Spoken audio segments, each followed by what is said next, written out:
في اتنين شغالين نفس الشغل، بس واحد منهم بيتقدم والتاني واقف مكانه.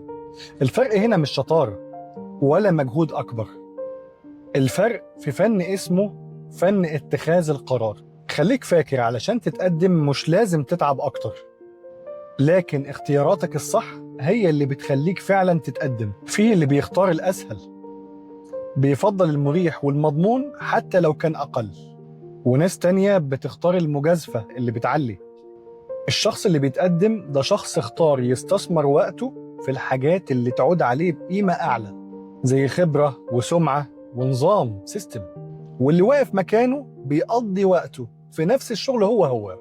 اسأل نفسك، انت بتشتغل علشان تخلص ولا بتشتغل عشان تتقدم؟ جاوب على السؤال ده بنفسك، لأن ده اللي هيصنع الفرق الحقيقي.